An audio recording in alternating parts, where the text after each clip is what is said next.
Hello everyone. Today I will tell you a story. The story is titled, Boy and His Favorite Rug. Please like and subscribe to my channel if you appreciate me. You can skip this if you don't and oppose. Like this video. Thank you very much. The story begins as follows. Boy did not choose his favorite rug the way humans choose things. There was no comparison, no thinking, no hesitation. One random afternoon, when the sunlight stretched lazily across the living room floor, Boy simply walked over, circled twice, sighed deeply, and lay down. That was it. The rug was chosen. It was not new. It was not soft in the luxurious way humans would describe. It was slightly faded, with a corner that curled up no matter how many times I tried to flatten it. To me, it was just something I planned to replace one day. To Boy, it became the center of the universe. Every morning, after breakfast, Boy would trot straight to the rug.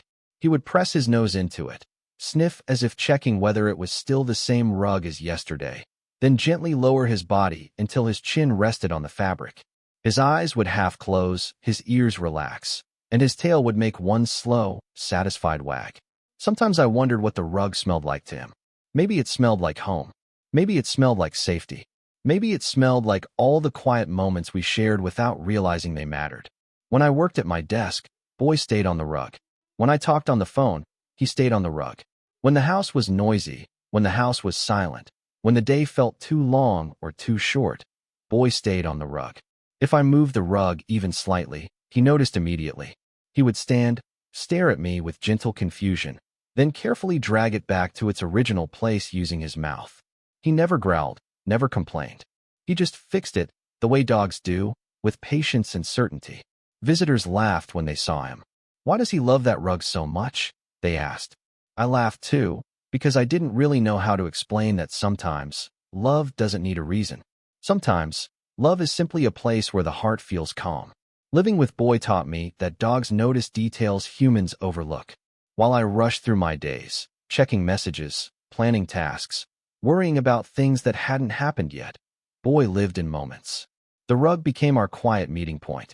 In the afternoons, when sunlight warmed the room, Boy would stretch out fully on the rug, paws extended, belly exposed, trusting the world without question.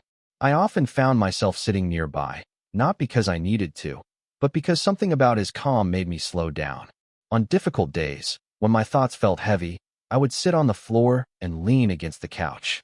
Boy would lift his head, look at me for a second, then scoot closer until his body touched my leg. He didn't try to fix anything. He didn't ask questions. He just stayed. That rug absorbed everything. His naps, his dreams, his quiet presence during my worst moods. It became a silent witness to our everyday life together. One rainy evening, the power went out. The house was dark and quiet in a way that felt unfamiliar. I lit a candle and sat on the floor. Boy walked over to the rug, circled once, then looked at me. After a moment, he stood up, left the rug, and lay down beside me instead. I realized then that the rug was never the point. It was comfort. It was routine.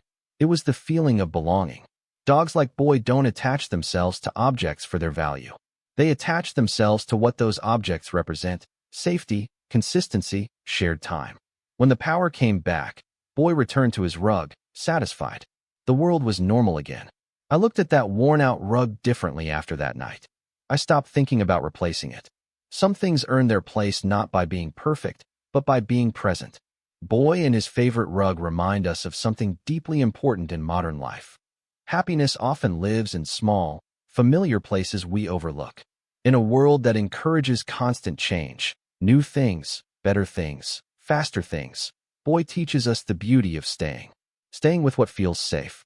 Staying with what brings calm. Staying with those who offer quiet companionship instead of loud promises.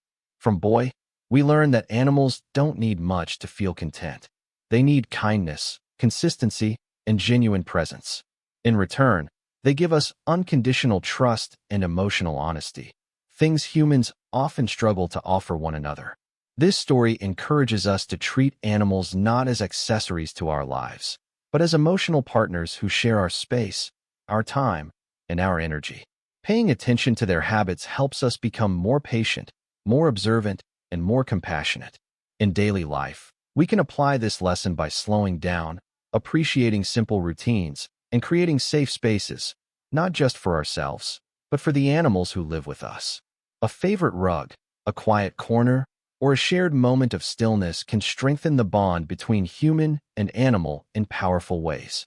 Ultimately, Boy reminds us that love doesn't need to be grand to be meaningful.